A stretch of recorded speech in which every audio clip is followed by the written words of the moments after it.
familles.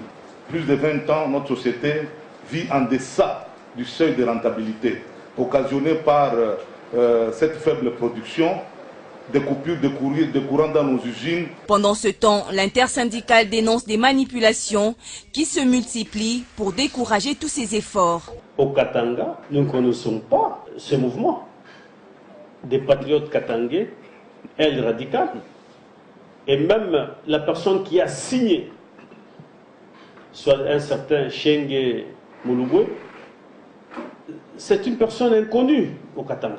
Il n'y a plus qu'à espérer que la synergie comité de gestion, conseil d'administration, syndicats et agents remettent à flot la Gécamine. Voilà, des agents qui reconnaissent qu'il y a quand même des avancées significatives. Moi, j'aimerais plutôt revenir une question un peu plus précise, monsieur le directeur général. La relance de la Gécamine aujourd'hui, vous en faites votre cheval de bataille. Est-ce que c'est de la poudre aux yeux ou c'est évident? Je crois que c'est la question principale aujourd'hui. Si on peut croire encore à la relance de la Gécamine. Monsieur Guichou, il faut d'abord retenir une chose, que la richesse d'une société minière, ce sont ses réserves. Aujourd'hui, la Gécamine a beaucoup de réserves de cuivre et je crois que vous suivez bien les activités de la Gécamine. Nous avons un gisement au niveau de Kolwezi, le gisement de Desiwa, sur lequel nous avons un grand projet de construction d'une usine métallurgique qui regorge des réserves de 5 millions de tonnes de cuivre, si pas plus. La Gécamine a beaucoup de réserves au niveau de Kolwezi, a beaucoup de réserves au niveau du groupe centre à Ikati et à Cambo, que le chef de l'État d'ailleurs a visité il y a quelques jours. Donc, c'est ça la richesse d'une société minière. Ce qui manque aujourd'hui, c'est peut-être la recherche des capitaux frais pour construire de nouvelles usines. Mais rassurez-vous, l'avenir de la Gécamine est certain parce que cet avenir repose d'abord sur ces réserves minières qu'elle détient à ce jour. Et ces réserves actuellement, je dois vous assurer, autour de 10 millions de tonnes de cuivre de réserve. Donc la Gécamine est encore intacte, vous pouvez vous assurer. Effectivement, Guy, ce que le directeur général vient de dire, c'est la réalité parce que nous avons eu le temps de descendre sur le terrain. Avant, la Gécamine était en train de produire 500 tonnes de cuivre par mois, mais le mois de juillet, vers la fin du mois de juillet, la Gécamine a produit 2000 tonnes de cuivre. Et aussi, il y a un gisement qui a été découvert. Le gisement est de 6000 tonnes sèches qui a été découvert. C'est ce qui donne d'ailleurs l'espoir, même aux agents, ce qui donne l'espoir effectif que cette entreprise... Vous parlez des gisements. On a eu à le suivre à la presse. Claude Biringani en a fait même un élément. On a parlé de la vente des gisements de l'entreprise. Justement, pas même du gisement, de toute l'entreprise. C'est-à-dire que l'entreprise devrait vendre une très grande partie de ses actions aux entreprises telles qu'il y a Kamoto Copper Company, qui est l'un de ses adversaires d'étail en province. Pourquoi j'aimerais que M. le DG nous éclaire? Parce que ça fait la une de plusieurs journaux ici à Kinshasa. Et se dire la Gécamine vendue, ça ferait un tollé. Hein. Alors on aimerait que le DG nous dise si réellement l'entreprise est en voie d'être vendue. Mais on a parlé des immeubles. J'aimerais bien vous évoquer cela. Oui. En Belgique, 2 appartements, 2 immeubles de la Gécamine vendus. Quelles sont les précisions apportées à ces sujets, monsieur le directeur? Il ne s'agissait pas de la vente des immeubles en Belgique. La Gécamine n'a pas vendu des immeubles. C'est tout simplement un vieux créancier de la Gécamine. C'est une créance qui date de 1998.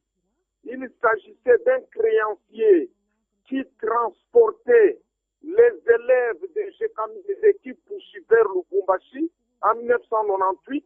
Il s'est fait qu'en 2003, il y a eu des accords qui étaient signés entre ces créanciers transporteurs des élèves de la Gécamine et la Gécamine, mais cet engagement n'a pas été honoré à son temps.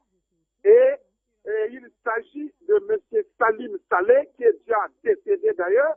C'est plutôt sa succession qui a fait une tentative de faire saisir nos immeubles. Mais ces immeubles n'ont pas été saisis et n'ont même pas été vendus. Nous avons trouvé un terrain d'attente avec ces créanciers et les choses aujourd'hui se déroulent normalement. Il n'y a plus de crainte là-dessus.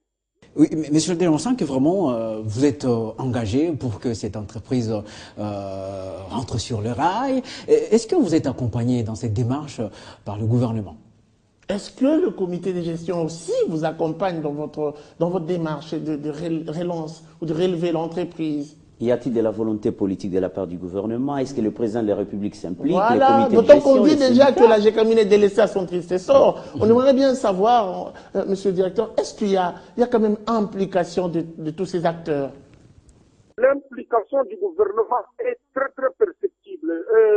Rassurez-vous, le Premier ministre suit de très près les activités à la GECAMINE à travers son ministre des Mines, son Excellence M. Kabouloulou, et à travers Madame la ministre du Portefeuille, Madame Louise Munga. Bon, il faut dire que c'est vraiment un pari très osé pour le DG. On aimerait savoir, parce que c'est une démarche assez rigueuse et il faut qu'il soit vraiment très bien accompagné. D'ailleurs, que c'est pourquoi on aimerait savoir mettre la main à la pâte. Le Premier ministre doit vraiment s'impliquer davantage. C'est pourquoi on aimerait savoir quelles sont les difficultés auxquelles ce nouveau comité très engagé fait face actuellement. La difficulté principale aujourd'hui, je te dis, ça, ce n'est pas seulement pour la GECAMINE, mais c'est pour tous les miniers. C'est le déficit énergétique. Tous les miniers font face à un déficit énergétique très, très important. Donc, nous n'arrivons pas à obtenir la quantité de l'énergie que nous souhaitons. Ce qui fait, par exemple, je vais vous dire, au mois de juillet ici, nous, on a été obligés de ne pas faire fonctionner la fonderie électrique de Panda qui consomme beaucoup d'énergie électrique parce que nous étions limités dans l'utilisation de notre énergie. Donc, le grand problème que nous avons aujourd'hui. Voilà, nous avions appris même que le chef de l'État... Mais bien avant ça, oui. il a déjà évoqué un problème très important, oui. très capital, un problème d'énergie, la SNEL, l'électricité surtout. Alors, on s'est oui, dont se plaignent, il faut le dire, hein, la plupart des entreprises minières du Katanga. Voilà, on se demande si la SNEL qui fonctionne sous groupe électrogène. Voilà, ça peut d'ailleurs être un manque à gagner pour notre pays. Oui. Est-ce que la SNEL prend conscience de ce problème? Bon, je pense qu'il faut en tout cas que le garant de la nation, que le chef de l'État prenne des mesures qui s'imposent. D'ailleurs, on a appris qu'il avait visité les locaux. Et qu'il s'impose en quoi? En changeant encore un autre comité de gestion à la SNEL? Bon, peut-être apporter encore un peu plus de ressources. Des ressources, pourquoi pas? Parce que depuis que nous sommes en train de suivre cette entreprise de plus près, on a senti qu'il y a de la volonté de la part du comité de gestion. Même les syndicalistes, ils l'ont dit, c'est question de renforcer l'équipe et puis donner un peu plus de ressources pour que la GECAMINE puisse aller de l'avant. Alors, vous avez parlé de cette visite tout à l'heure, le chef de l'État. Oui, il aurait donné des orientations. Il aurait donné des orientations. Que nous ne connaissons pas d'ailleurs. C'est pourquoi on aimerait que monsieur le DG nous en parle. Il est mieux placé pour nous le dire. Oui. Quelles ont été les orientations, monsieur le DG? Données par le chef de l'État, bien sûr. La recommandation principale, c'était l'augmentation de la production.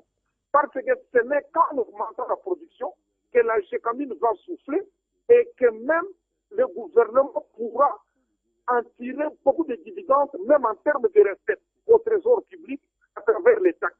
Donc ça, c'est le combat et c'est la recommandation principale du chef de l'État. Nous avons été instruits pour que tous les efforts soient mis en sorte que la production puisse continuer à augmenter davantage. Et nous sommes là-dessus, M. Guy Chungu. En tout cas, il n'y a plus rien qui va nous reculer. La production de la GECAMINE va rester toujours dans sa phase ascendante.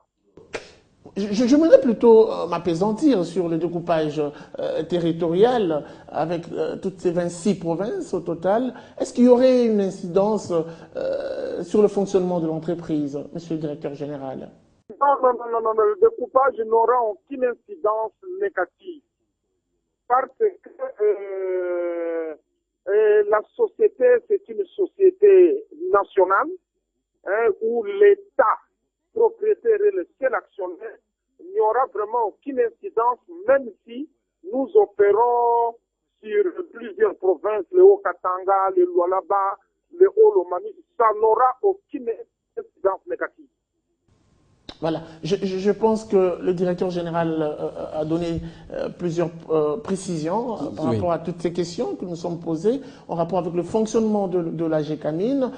Est-ce que vous pensez qu'avec cette façon de faire, on peut compter à une effectivité, s'il faut parler de la relance? Oui, je pense que l'entreprise est sur la bonne voie, avec tout cet engagement de ce nouveau comité, avec les différents efforts fournis à partir du président de la République, du Premier ministre. Et le signal fort, je pense que c'est déjà la production. Et l'implication même la production, Blaise Manzanza. Oui, les signaux forts, oui, vous l'aviez dit, c'est déjà la production ici et aussi la découverte des 6 millions de tonnes sèches, qui rassure à l'entreprise qu'elle peut encore vivre pendant longtemps. Et même cette nouvelle entreprise qui est en construction. Les nouvelles usines. Alors, ce qu'il faut dire, il faut renforcer la GECAMIN pour qu'elle arrive à vider toutes les machines qui ont quand même vieilli. Alors, parce que la production marche également avec la nouvelle technologie, n'est-ce pas? On ne peut pas rester dans des machines vieilles qui ont été achetées depuis 1970, depuis 1960. Oui. Alors, il faut changer. Il y a encore de l'espoir. La GECAMIN peut encore devenir les poumons économiques ou les premiers contributeurs. Avec la prolifération, la multiplicité des entreprises de minerais, des entreprises minières au Katanga, vous pensez que ça ne va pas étouffer cette relance de la GECAMIN? Non, je pense que étant une société étatique, une concurrence déloyale. Non, je pense que la GECAMIN étant une entreprise étatique, elle doit garder une sorte de monopole sur le terrain, et même fixer des limites à d'autres entreprises qui s'installent sur le terrain. Il y a, j'avais cité tantôt, il y a Kamoto, Copa. Est-ce qu'il y a encore une expertise aujourd'hui à la GECAMIN? Parce qu'il faut également avoir des experts. À travers ce nouveau comité, avec tout ce que nous sommes en train d'observer sur terrain, il y a de quoi espérer. Il y a de quoi espérer. Le directeur général a parlé du rajeunissement. Il y a des jeunes qui vont intégrer la société. C'est pour dire que la GECAMIN est capable aujourd'hui de devenir compétitive face à ses adversaires de taille qui sont dans les Hauts-Katanga aujourd'hui. Merci à vous d'avoir répondu à notre invitation. Blaise Manzanza, on pourra revenir prochainement pour analyser la situation d'une autre entreprise, d'autant que c'est notre émission Congo émergent qui se focalise déjà sur les grandes réalisations et les dossiers de grandes factures en République démocratique du Congo. Merci à vous également, monsieur le directeur général, d'avoir accepté d'être avec nous en ligne. Non, monsieur Guichungu, c'est moi qui vous remercie. Merci beaucoup à tous aussi. Merci. La suite, ce sera sans doute au prochain numéro, avec le même plaisir.